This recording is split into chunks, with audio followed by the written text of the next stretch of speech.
Welcome to Nebraska Preps Postgame with your hosts, Mike Sautter and Jacob Padilla. We're back for another episode of Nebraska Preps Postgame. Mike Sautter, Jacob Padilla here. We are going to look ahead a little bit today rather than look back at what happened. We're going to look back a little bit, but we're going to look ahead to the girls basketball state tournament and then kind of talk about some upsets that happened on the boys' side because, there's still games being played. We're recording this on Monday, and there's, district finals tonight and Tuesday and whatnot. So we're going to look ahead to the girls' side. Yeah, we had a 1 to 2 upsets in each of the classes, basically, to set the girls' field. Mm-hmm. We'll dive into some of those matchups in a minute, but you were at one of those upsets in Class A. There were 2 upsets in the Class A district finals. Both the teams that you saw did make the field because of the wild card. You were at Miller North for that game against Omaha Central. Yeah, Central really just defended really well. Man, their ball pressure was tremendous. Got Miller North kind of out of sorts a little bit. Miller North didn't shoot it very well. Central shot it actually really well. Lillian Peterson had a couple huge threes, 3 of them, I think, and 2 in the third quarter that were pretty big. That really kind of stretched out the lead. And then Miller North got in a little foul trouble late in the third and kind of got lost a little bit when that happened. So, yeah, props to Central, man. That's a tough district to come through, and they did it. Now they're the 8th seed. But, they're long and athletic enough to hang with basically anybody. I said that all year.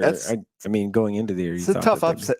8 seed when you've got a player like Ania Jones leading the way. Yeah. She had 18 points, 6 boards, 5 assists in the district final. You mentioned Liliana Peterson had 16, and then they got 14 points from Justine Chachua as well. So that's big, getting that front court production to go with Ania. Yeah. That really was kind of the difference there. Avril Smith had a great game for Miller North, 16 points, 11 rebounds, 6 blocks. But you mentioned foul trouble, and Central was able to get it done. And then the other upset in A was Lincoln Southeast knocking out Lincoln Pius X, 51-44. It's an upset as far as seeding. Yes. But they beat them earlier. Yeah, they beat them earlier in the year. So. But to go to their place in a do-or-die game, that's pretty impressive from Southeast. Winning at Pius. 12-3 fourth quarter. So, that's how they won it. They held Pius to 3 points in the fourth quarter. So, good job from Southeast qualifying for state there as well. You mentioned Central got the wild card, so everywhere else, seeding's held. I was at Papio South, Lincoln Northeast. That one was kind of a wild game. But in the end, Papio South pulled it out. Addison Medic, freshman, she's going to be good. She had, I think, 17 rebounds in that game at 8 points in the fourth quarter. After Lincoln Northeast had kind of rallied and got back into the game, cut it down to 1. That last name is familiar to Papio South people. Pretty good athletic family there for that community. But yeah, so she's one to watch moving forward. But that was it in Class A. So all the seedings held. In Class B, the only upset was in the district final. So it's the 8 seed over the 9 seed, or the 9 seed over the 8 seed rather. South Sioux City at Seward. So not a huge upset there. Everywhere else, basically, Class B is kind of what we expected it to be. All the top teams qualified. They had 3 members of the EMC plus a future member of the EMC qualified, basically taking up half the spots in the field there. But we'll touch on that momentarily. The only upset in C1 was North Bend Central over Gothenburg, 60-55. And I mean, long as North Bend still got an Emmanuel, you figure that they're going to have a chance to be in there in the mix come March. And that was the case here. Yeah, I mean, that's very true. C2, we had a couple upsets. Niobrara Verdigre, the 13 seed knocked out the 4 seed Bayard, 51-39 behind 24 points from Jocelyn Miller. And then Clarkson Lee, the 10 seed, beat Hastings St. Cecilia 39-32. And Chloe Hanel at 30 points, 15 rebounds, 5 steals, 2 blocks, 1 assist, shot well from the field, from the line. Just a fantastic game to lead her team to state. And she's had a fantastic career for them. Also on that North Bend thing, you said an Emmanuel, very true, but Aaron Sturb has been through some wars and fires and knows how to coach. He's a really good coach, him and his staff. So they, in that moment, you probably bet on the guy that's been there before. Yep. So they'll make it. Again, those C2 upsets, those two teams qualified. D1, just one upset. Bancroft Rosalie, the 13 seed, took out Johnson Brock, the 4 seed, at 65-63. Sam Rediga, 22 points, 7 rebounds, 6 assists, to overcome 32 points, 10 rebounds, 4 steals, 3 blocks, and 3 assists from Taryn Odeman. That hurts to have that kind of game and to fall short. That game had 48 total turnovers. So kind of a wild one there. And then finally in D2, we had 2 upsets. The 11 seed Paxton knocked out 6 seed Layton 77-59. Ella Foti had 22 points, 5 rebounds. Jacelyn Jurgensen had 19 points, 15 rebounds, and 3 steals. And Zaylee Benish had 31 points, 5 steals, 3 assists for Layton there. And then the 9 seed Humphrey St. Francis kind of on their last ride as the Flyers there, knock off Shelton 41-35 to qualify for state. So kind of a cool story there with kind of what's going on with the schools out there. And Humphrey boys got a shot too. Yep. So that's kind of the key results. Outside of that, all the top seeds held. So we have our tournament bracket set. And you want to start off with Class A? I mean, Millard West is the favorite. Obviously, they're the 1 seed. They've been, and again, they get Central as the 8 seed in that first round, and that game got canceled during the regular season, right? And didn't make it up. So this will be the first time they meet. Because Central fell in the semifinals of the Metro, correct? Correct. So that would have been the only other chance. So first meeting between these two, I think people at this point know from Millard West, you've got the Gessert twins. Neely's just fantastic season, 19 points, 6 boards, 2.5 assists a game. But Kylie Pavin, sophomore. Yeah, I was going to say they got more than her too. Kylie's averaging Taylor 11 Hansen's points, 7 boards. And then Callie Out and Taylor Hansen are experienced seniors there to round out that starting 5. So it's a tough team. They going into the favorite. They're 24-1. Their only loss came to the best team in Iowa. So they have yet to lose to a team within these borders. But Central 19-6, been there before. Again, Nia Jones averaging 18.5, 6 boards, 4 assists a game.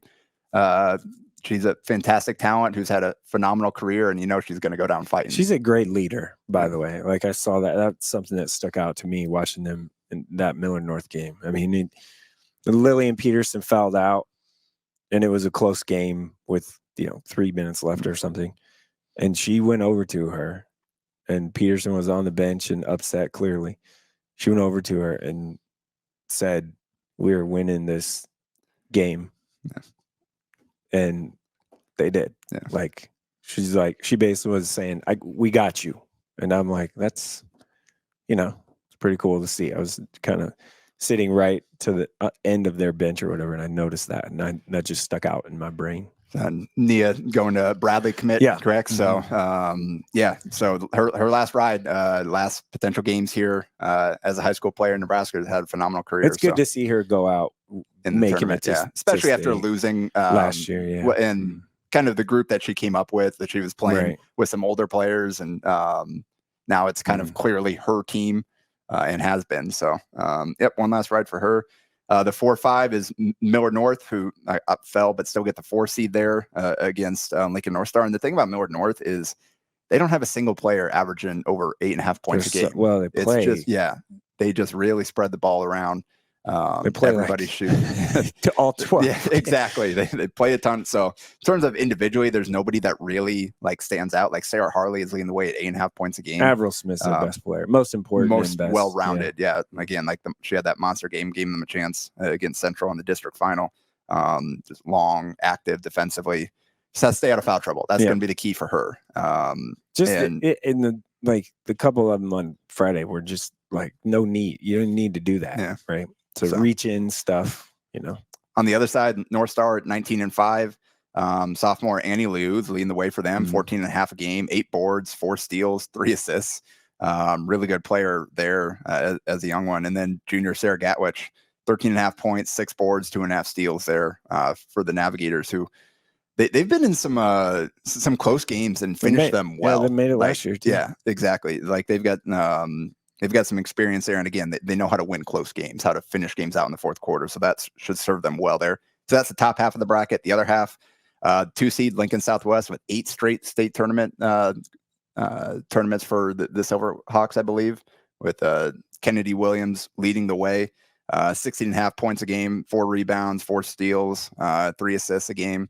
Had 26 in the district final to lead them back to state. So she also has had a phenomenal multi-sport career there throughout the years at Southwest, and has led her team back to state. 21-3 record as a 2 seed, and then Southeast 7 seed with an 18-6 record. Nylock Dak, 12 points, 9.5 a game. She can step out and shoot a little bit, rebounds really well.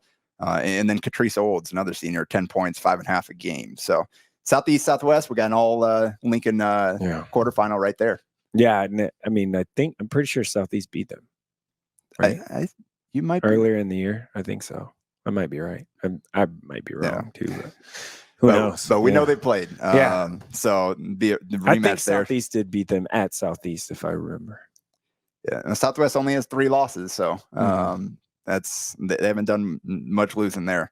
And then so the final matchup in A is Bellevue West at the 3 seed against Papio South as a 6 seed. We know Bell West with the seniors, Naomi White going to Grand Canyon. Huge game against Bellevue East. She's certainly capable of that, and she's done it throughout her career there with the Thunderbirds. 18.5 a game, 7 boards, 3 assists. Kenzie Melcher heading Northwest Missouri State, about 12 a game, 4 boards, 3 assists, capable of hitting some big shots. And then Annika Russell Brown, 11 points, 4 boards, 3 assists there. So that really is kind of the trio that handles most of their scoring. You've got Danny Coyer as a post inside as an option as well. And then for Papio South, I mentioned Medic, 10.5 a game, 8 boards. Ella Morehouse is capable of getting hot and hitting some shots from the perimeter as well. So that'll be a tough matchup there. The Papio South 17-7. So that's kind of the field in A. I think again, Millard West kind of the prohibitive favorite just because again nobody's been able to beat them from Nebraska. But we've got some talented players on these other teams that if Millard West is going to win, they're going to have to go out and earn it for sure. You could also see you could see Southwest coming out of the bottom side. They're the 2 seed, but still, like that was very. Again, you got a player like Kennedy Williams, obviously going to go play for her mom, Nebraska. You got Ania at Central. Yeah. Again, you've got some really talented individual players that can put teams on that. We know how talented Bellevue West is and what Naomi White is capable of. So I feel like it's kind of wide open a little bit. Like I just do. And Millard West is the most talented team. No question. But I do. It wouldn't surprise me if like a Southwest won it. It wouldn't surprise me at all if Bellevue West made a run at it. Like, just wouldn't surprise me. I don't know. Again, those teams are capable of as good as Neely is. They're capable of having the best player on the floor, correct, in any given game. So that really goes a long way to giving yourself a chance to win at this stage. It also is something like Kennedy Williams been there, yes, in big moments and big games and at the state tournament and all of those things, and not really anyone else has. So that matters. Yep. Moving B real quick. Yeah, moving head to B. Yeah. It's Scott Elkhorn North. Yep, that's what it looks like. Scott's a 1 seed, 25-1 with that only loss to Elkhorn North. And geez, man, their trio of guards, Molly Ladwick, fantastic season as a junior, 17 points, 5 boards, 3 assists, 2.5 steals. We know Peyton McCabe, the Drake commit, can catch fire at any point. 13 points, 4 boards, 2 assists. Then Mia McMahon. They play so fast. They play so fast. And again, they've got so many players that can attack you with. Just outlet to anybody, and they can push and make a play. I'm telling you, like they're pressing. They want to play fast. Kim Kasner is kind of a key for them too because she plays really hard. Yeah, plays really hard. Kind of like their post player-ish because they don't really have. Her Addison Bird, both are kind of that right. do a little bit of everything while the other 3 kind of handle the majority of the scoring there. So it's a well-rounded team. They fit really well together, and they're going to be a tough out. They got South Sioux City in the first round. Brooklyn Heinemann's averaging 17 points, 8 boards, 4 assists, 3.5 steals. Bailey Durant's averaging 13 points, 4 boards. So those are the key players for South Sioux City there. But yeah, that's going to be a tough one. And then Gretna East, first year qualifying for state, just like they did in volleyball. So pretty good influx of girls talent there to start off school. Wait till soccer season because it's coming on that one. Let me tell you. Carly Williams is leading the way, 13.5 points a game, 6 boards, 3 steals. And they'll get Waverly as a 5 seed. So 4-5 there, Gretna East and Waverly. Again, that'll be a conference matchup next year. Waverly's got 3 players averaging double figures, kind of doing the majority of their scoring. Parker Christensen, 12.5 a game. Aniston Harms, 12 a game. And Peyton Tritz, 11.5 a game. So those are kind of the 3 leading the way for them, players to watch. On the other half of the bracket, you mentioned Elkhorn North, and we know the players to watch for Elkhorn North. They're 22-1, only lost to Waverly. Right. Like that was kind of a surprising Friday night in Waverly. Yep, going down there. But Elkhorn North 22-1. Britt Prince 27 a game, 10 boards, 6 assists, 3 steals, and then McKenna Murphy going to Colorado State. Obviously, Britt's going to Nebraska. McKenna just under 20 a game, 5.5 boards, 2.5 assists. So you won't find a better 1-2 punch really anywhere. You look up that Class A, like and clearly Elkhorn North has established that by beating some of the best teams in Class A this year. They're going for 4 straight, and with a player like Brett, I don't know that it would be wise to bet against them there. And then they will face the 7 seed with Scottsbluff, who qualified again, coming out of the Panhandle. Close one against Elkhorn out there. Yep. 16-9 their record. Paige Horn, senior, leading the way, about 16 points, 6 boards a game, and sophomore Ava Reed, double-digit score as well. Not a lot of depth for Scottsbluff, so that'll be key. Gonna rely on those 2 for sure. And then the final matchup is the 3 seed Norris, led by Grace Kohler. Again, Norris is kind of like Miller North in that don't have one dominant player. It's just really spread around a lot of different players. Nobody averaging double figures. And then whereas they're taking on Beatrice, the 6 seed, who led by a freshman, Elijah Stabler, 17 points, 4 boards, 3.5 assists a game as a freshman. So she'll certainly be a player to watch there. And then Addison Hatcliffe, senior, almost 15 a game as well. So that's the field and B, like you said. Norris and Beatrice know each other pretty well. There's a pretty big rivalry there too, and they've also played twice this year. History, they played twice this year, and Norris has won both. Close one, 57-52 in early February, and then in late February, like a week ago, Norris won 62-45. Yep. So that is the B field. Again, we feel pretty good about Scott Elkhorn North kind of collision course there. They've got the most talent. It would be surprising if it's not. Yeah. But hey, they have to go out and earn it. There's some other the other teams have good players as well. So C1, the 1 seed is Lincoln Christian. They are 22-2. 2 seed Sydney, 24-1. So those are the teams at the top. Bridgeport as a 4 seed entered undefeated, 25-0. So that's kind of some of the teams to watch. Some players to watch in C1. From Lincoln Christian Jr., Kennedy Ailes, 18.5 points, 10 rebounds a game. You're Lincoln Christian, you're like, oh, hey, we're the number 1 seed, but then we get North Bend. Again, been there. Yeah. And obviously they lost some talent that led them away, but again, they still. But at the same time, it's like still have coach, still have Lindsay Emanuel Jr. Now it's her team. They're coming up with their sisters. Would have rather have a different draw. Yeah.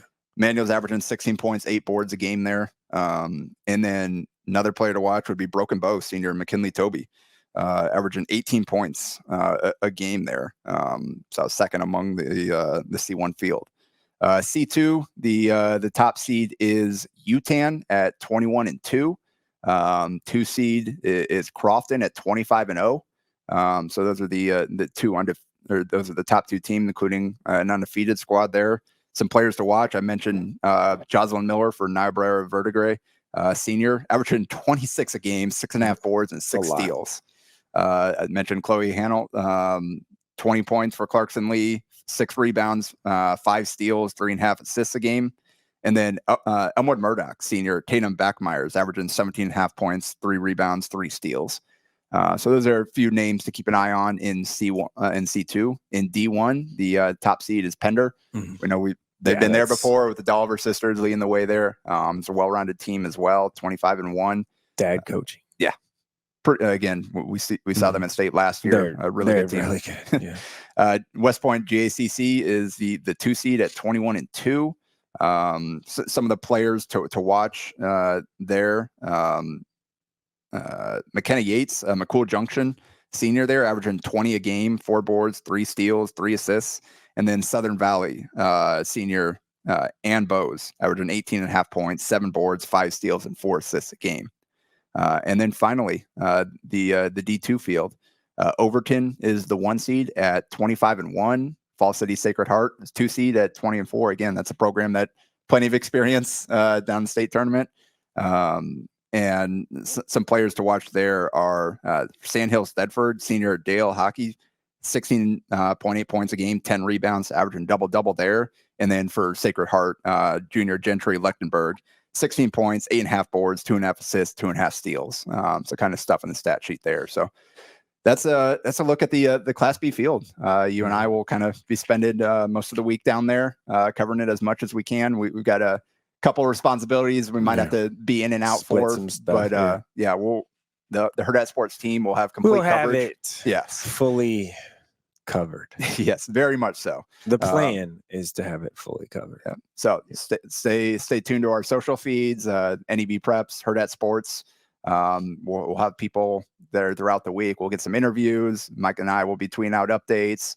I'll do a little bit of writing there for NEB Preps page on hurrdatsports.com. So we'll have complete coverage of the girls' state tournament, and then we'll do the same for the boys next week, which once we get that field set, again, we're recording here on Monday, so there's still plenty of games to be decided tonight and then on Tuesday. But there were already some upsets in the sub-district and district rounds that were pretty noteworthy for the boys. But did you know that using a seatbelt saves lives and prevents injuries? Only if it's properly worn. Make it click. This message from the NDOT Highway Safety Office. All right. Yep. My seatbelt's buckled. I stopped at the stop sign. Make it click. Yep. Ready to move on here to wrap it up. So district upsets. C1, the 13 seed Malcolm over the 4 seed Sydney, 56-45. That was a big one. And Malcolm, obviously, last year with Hayden Frank there, kind of leading the way, just kind of one of the best players in the state. On team now. Carson, yep. But it was senior Maddox Meyer that led the way with 22 points in that upset there. So knocking out the 4 seed Sydney, who has had a phenomenal season, had some really good wins. So that's a big win for Malcolm. Again, kind of a new look Malcolm team, losing Frank, who was kind of their do-everything guy last year. They're much more balanced. They had different players stepping up in different games this year. So different look team, but they punched their ticket there. And then C2, Bridgeport knocked off Freeman, the 10 seed over the 7, 42-23. They held them to 23 points. And they were led by a pair of freshmen. Landon Dean scored 11 points and Hayes Watt scored 10 points. So Bridgeport's there, tough team. They've got sophomore Gage 9 is a good player. Senior Colby Laceto has put up some numbers. So they got a lot of pieces there for that Bridgeport team. It's a good win for them. And then in D1, Riverside, the 13th seed, knocked off McCool Junction, 61-53, who is a 4 seed. Jack Molt led the way with 20 points there for Riverside. So we got some. That's a pretty big upset. Good teams, good teams falling short. Hey, Coach Starkle, we see you, Bridgeport. We see you. Paying attention. Just saying. Someone we won't see in the state tournament field is Osceola, the number 2 team in our coaches poll in D2, fell in the sub-district final, 56-55 to Humphrey St. Francis. So you mentioned the boys having a chance there to go out on a high note as well. Another coach that's won like a ton of state championships, plural, like boys football and basketball. 37-14 wasn't enough for Cale Gustafson. So he finishes his career with 2,037 points and 1,227 rebounds in 106 career games. Fantastic performance for him. So we won't be seeing him at state, but we will see plenty of other good players, and that will all be decided Monday and Tuesday. We will be back next week again to recap the girls' state tournament and look ahead to the boys, which we'll cover the same way as the girls. So stay locked into all of our social feeds, our website, to Mike and myself on Twitter. because we will have you covered for the state tournaments in the next 2 weeks.